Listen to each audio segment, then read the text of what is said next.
जय श्री महाकाल। आप सबका बहुत स्वागत है आपके अपने YouTube चैनल महाकाल तंत्र ज्योतिष पर। मैं आपका मित्र रोहित तिवारी पुनः आपके साथ उपस्थित हूं। आज हम चर्चा करेंगे अपने हाथ में ग्रहों के पर्वत किस जगह पर होते हैं, किस अंगुली के पास कौन से ग्रह का पर्वत होता है, 9 ग्रह हाथ में कहाँ विराजमान होते हैं और हाथ की प्रमुख 4 रेखाओं के विषय में मैं आज आपको जानकारी दूंगा और किस प्रकार यह पर्वत होते हैं, पर्वत के कितने प्रकार होते हैं, इन सभी विषयों में हम आज चर्चा करेंगे।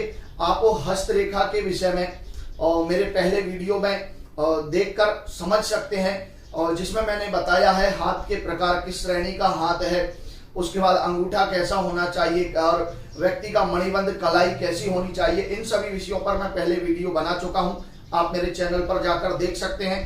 आप वर्तमान में मेरा चैनल देख रहे हैं और हस्तरेखा सीखना चाहते हैं तो चैनल को सब्सक्राइब कीजिए, बेल आइकन को दबाइए, जिससे मेरे आने वाले सभी वीडियोस की नोटिफिकेशन आप तक शीघ्रता से पहुंच सके। जैसे जैसे वीडियो आएंगे आप तक वीडियो पहुंचते जाएंगे।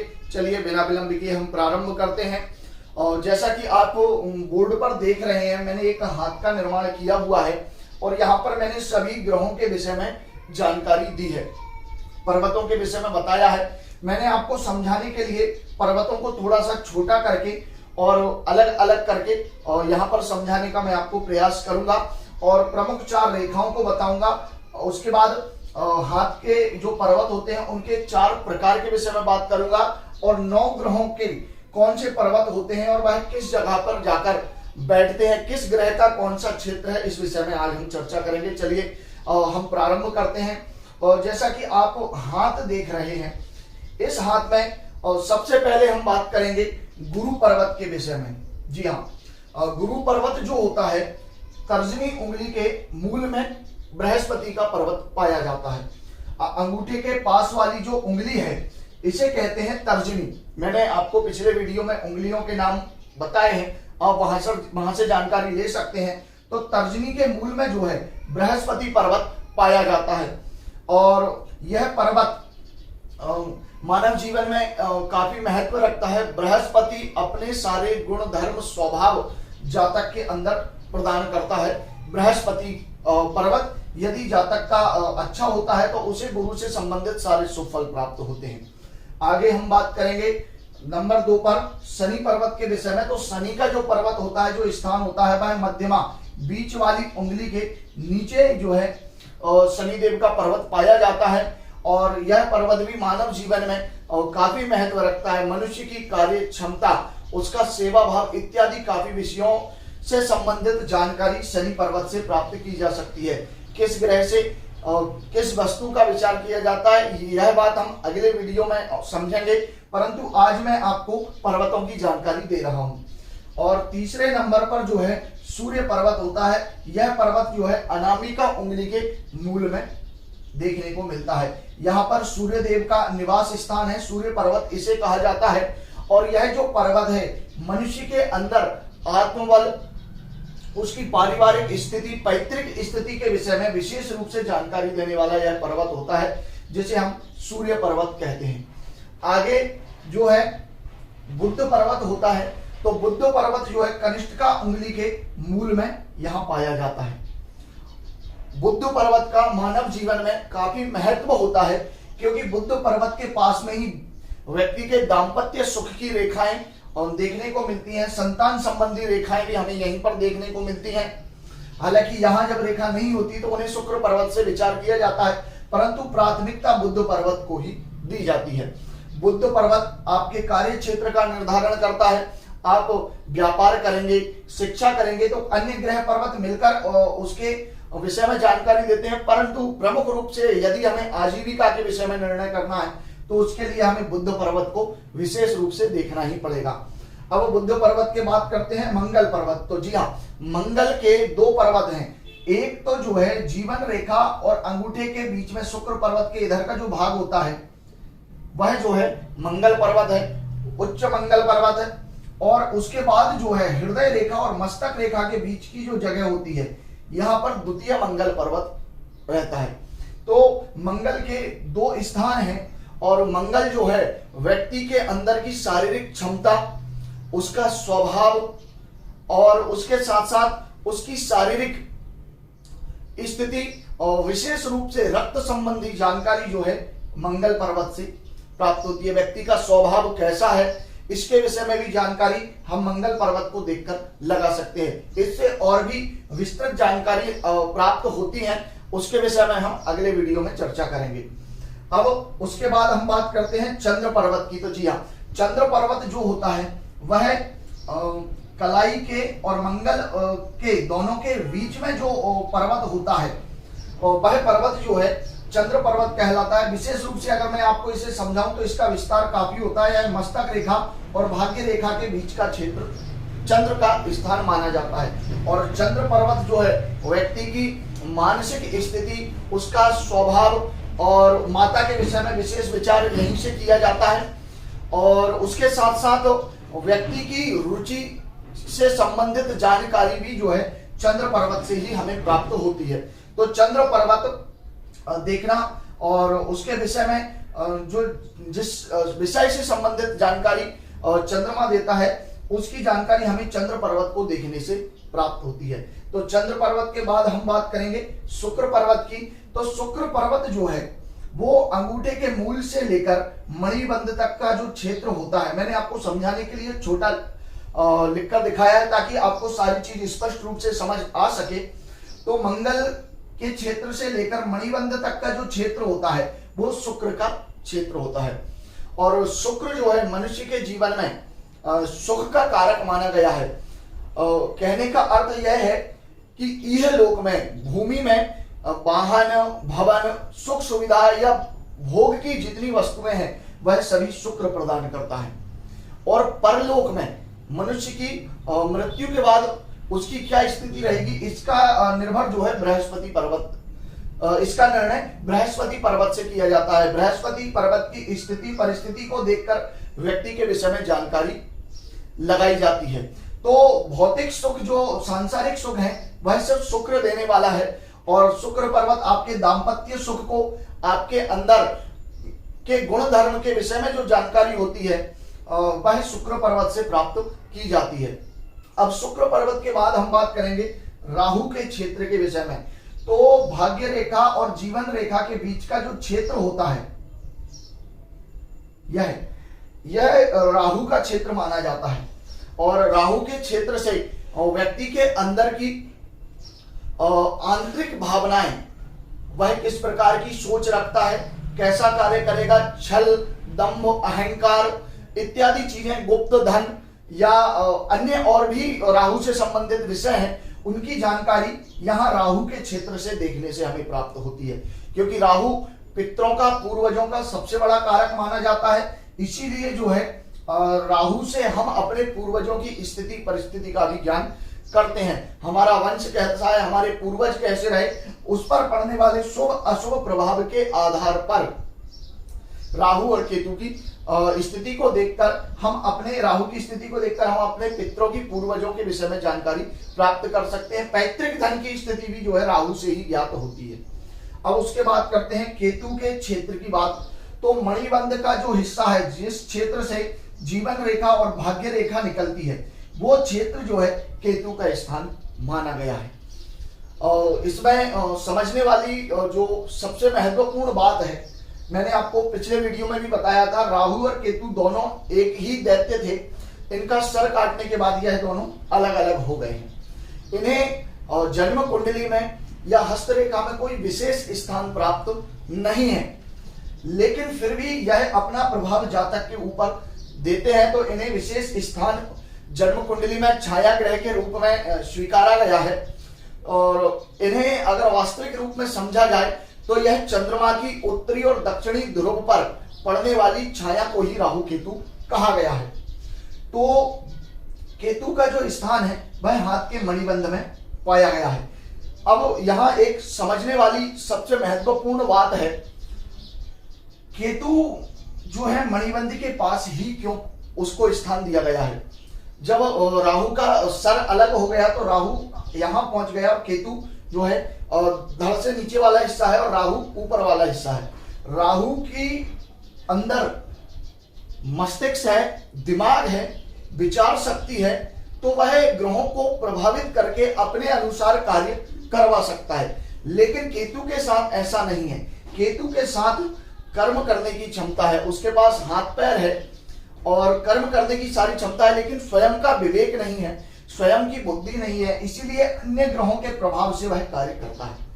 अब यहाँ सबसे महत्वपूर्ण समझने वाली बात यह है कि राहु को जीवन और भाग्य रेखा के बीच में रखा है। कहने का अर्थ यह है कि मनुष्य को उसके जीवन में जो भी करना है, उसे भाग्य से जो भी प्राप्त होगा वह परिश्रम से प्राप्त होगा। वहीं राहु भी इन दोनों क्षेत्रों को नियंत्रित करता है, दोनों जीवन रेखा के पास और भाग्य रेखा के बीच में और हृदय रेखा जो मस्तक रेखा के बीच में। तो राहु ने यह जो स्थान लिया है, इस स्थान का सीधा अर्थ यह है कि व्यक्ति के पास महत्वपूर्ण चीज कर्म तो उसे यहां से मिल ही रहा है केतु से, लेकिन विद्या, विवेक, कार्य करने की क्षमता, उसका सोच और अच्छे बुरे की परख जो उसके जीवन, भाग्य और मस्तक तीनों को नियंत्रित करता है। मनुष्य की बुद्धि, उसका विवेक, उसका सही मार्ग पर चलना और चीजों को सोचने समझने की शक्ति ही उसे उन्नति देती है। तो इसीलिए राहु का जो है काफी महत्वपूर्ण स्थान है। उसके बाद केतु जो मणिबंध पर है, हम कोई भी कार्य करते हैं हाथ को चलाने के लिए हाथ जो है मणिबंध से ही चलता है। जो स्थिति होगी वह मणिबंध, पूरे हाथ का नियंत्रण मणिबंध में है। अर्थात आपके जीवन के कर्म ही आपको आगे चलने की और जीवन में उन्नति करने का जो अवसर होता है वह आपकी मेहनत ही है जो आपको सफलता दिलाती है। अर्थात केतु जो मणिबंध पर विराजमान है, अच्छा कर्म और लगातार कार्य करते रहना सफलता का सबसे बड़ा सूचक होता है। अर्थात जीवन रेखा और भाग्य रेखा, मनुष्य का भाग्य तभी चमक सकता है जब वह कर्म करे, क्योंकि धर्म ग्रंथ कहते हैं भाग्यम फलति सर्वत्र ना विद्या न च पौरुषम। मनुष्य का भाग्य ही सब कुछ देता है, उसका परिश्रम और उसकी शिक्षा या उसका ज्ञान एक सहारा होता है। परंतु यह बात भी सत्य है कि परिश्रम के बिना ना तो ज्ञान हो सकता है और ना ही शिक्षा प्राप्त हो सकती है और ना ही जीवन में कुछ प्राप्त हो सकता है। यदि भाग्य को आपको चमकाना है तो आपको परिश्रम करना ही पड़ेगा, क्योंकि परिश्रम जो है जीवन में आपके भाग्य को सपोर्ट करता है। यदि आप परिश्रम नहीं करेंगे तो अकेला भाग्य आपको कुछ नहीं दे सकता है, लेकिन यदि आपने परिश्रम किया है तो आपका भाग्य आपको सब कुछ दे सकता है। तो इसीलिए जो है केतु जो सिर्फ कर्म का द्योतक है, कैसा भी कर्म हो उसे करना है, वो किसी भी ग्रह के प्रभाव में आए उसके अनुसार कार्य करने लगता है। अब ये तो रहे ग्रहों के स्थान और ग्रहों से संबंधित जानकारी जो मैंने आपको दी। अब मैं आपको बताऊंगा पर्वतों की प्रकार, कितने प्रकार के पर्वत होते हैं। तो सबसे पहले होता है उच्च पर्वत। हाथ के, आपने देखा होगा आपके हाथ में कुछ विशेष पर्वत उठे हुए रहते हैं, जिन जिन स्थानों पर ग्रहों का स्थान मैंने बताया है वह या तो अधिक उठे हुए होंगे या मध्यम होंगे या बिल्कुल दबे हुए होंगे। तो इस बात से जो है हमें जानकारी प्राप्त होती है कि हमारा कौन सा ग्रह बलवान है, उच्च पर्वत में है, अति उच्च पर्वत में है या निम्न पर्वत में है। तो इन सभी की जानकारी हमें पर्वतों को देखकर मिलती है। यदि कोई पर्वत सामान्य उठा हुआ होता है तो उसे उच्च पर्वत कहा जाता है, लेकिन अगर कोई पर्वत सामान्य से अधिक ऊंचा होता है तो उसे अति उच्च पर्वत कहा जाता है। और यदि कोई पर्वत बिल्कुल दबा हुआ होता है, धसा हुआ होता है अंदर की तरफ, तो उसे जो है निम्न पर्वत कहा जाता है। अब इन तीन प्रकार से के मिश्रण से एक मिश्रित पर्वत का निर्माण होता है। कहने का अर्थ, यदि आपका कोई पर्वत उठा हुआ है और उस पर्वत का झुकाव किसी दूसरे पर्वत की तरफ हो जाए, दोनों पर्वत मिलकर एक पर्वत का निर्माण कर दें, तो उसे जो है मिश्रित पर्वत कहा जाएगा। और मिश्रित पर्वत जो है, जिन ग्रहों के पर्वत के मिलने से जो पर्वत बनता है वह मिश्रित पर्वत होता है, और उन दोनों ग्रहों के गुण धर्म वो एक साथ जातक को प्रदान करता है। जातक के जीवन में दो ग्रहों से मिश्रित जो प्रभाव मिलता है वह मिश्रित पर्वत के कारण मिलता है, जब दो ग्रहों के पर्वत एक दूसरे से मिल जाते हैं। कहने का अर्थ है कि आपका गुरु पर्वत या शनि पर्वत, दोनों पर्वत का झुकाव एक दूसरे की तरफ होकर उन्होंने एक पर्वत निर्माण कर दिया है, तो मानव के जीवन में गुरु से संबंधित फल और शनि से संबंधित फल संयुक्त रूप से उसे प्राप्त होंगे।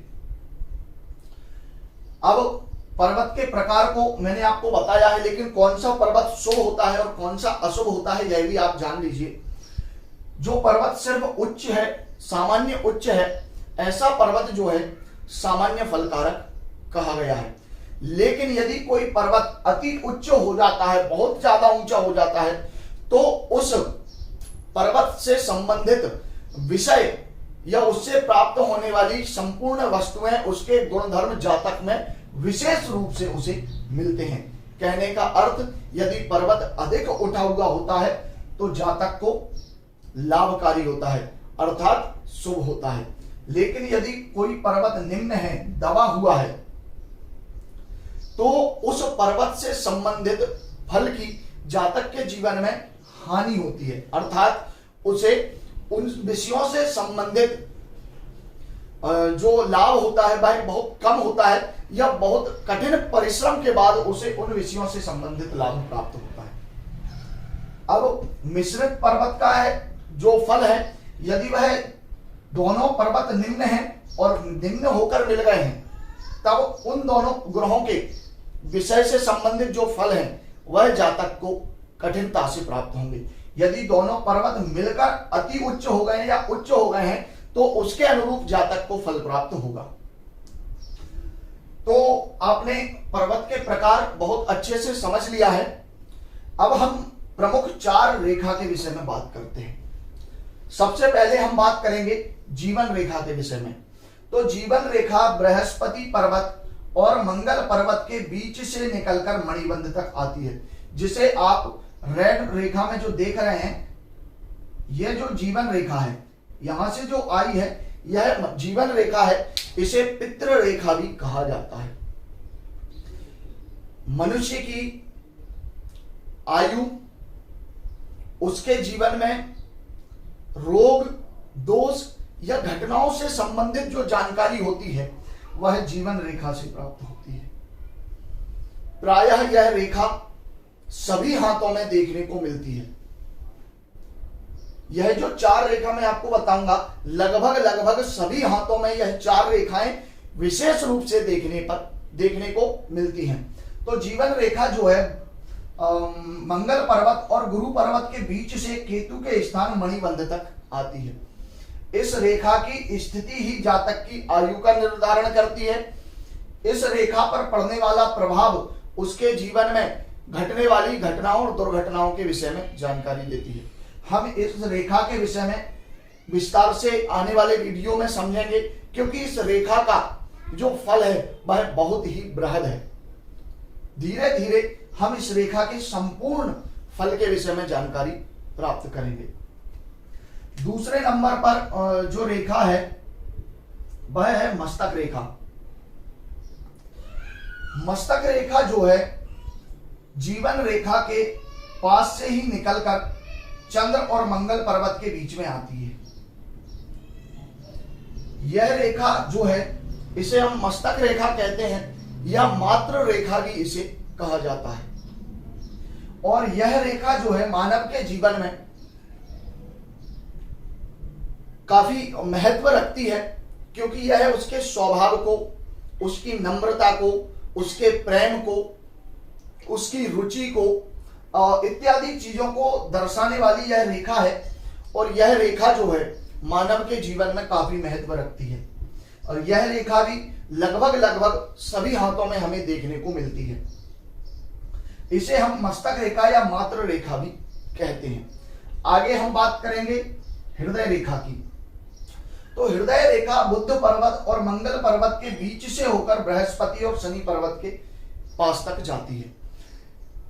प्राचीन विद्वानों ने इसे आयु की रेखा भी कहा है। इस रेखा से आयु की भी जानकारी प्राप्त होती है। हमें अगर आयु और जीवन रेखा यदि कमजोर दिखती है और हृदय रेखा यदि मजबूत है, अच्छी है, गहरी है और किसी रेखा के द्वारा ना काटी जा रही हो, इस स्थिति में भी जातक पूर्ण आयु जीता है, भले ही उसकी जीवन रेखा बीच में पूर्ण हो गई हो या कट गई हो या अन्य रेखा के सहारे आगे तक गई हो। तो हृदय रेखा और जीवन रेखा पर विशेष रूप से हमें अध्ययन करना है। हम आने वाले वीडियोस में इस पर विशेष रूप से अध्ययन करेंगे। तो हृदय रेखा जो है जातक के आयु का भी निर्धारण करती है और उसके साथ साथ उसकी हृदय की स्थिति यह रेखा बताती है, क्योंकि इसी रेखा के पास दाम्पत्य सुख, संतान से संबंधित रेखाएं प्राप्त होती हैं और इसी रेखा से व्यक्ति की शिक्षा और उसका कर्म भी देखा जाता है। अर्थात यह रेखा मनुष्य के जीवन में उसके जीवन यापन करने की शैली को बताती है, जो हृदय रेखा है। तो इसका भी मानव जीवन में काफी महत्व माना गया है। अब इस रेखा के विषय में यह रेखा भी प्रायः सभी जातकों के हाथों में हमें देखने को मिलती है। अब हम बात करते हैं चौथी रेखा, भाग्य रेखा के विषय में। जी हाँ, भाग्य रेखा जो है मणिबंध से प्रारंभ होकर शनि पर्वत तक जाती है, या कभी कभी यह सूर्य पर्वत या गुरु पर्वत पर भी चली जाती है या उनके आसपास जो है रहती है।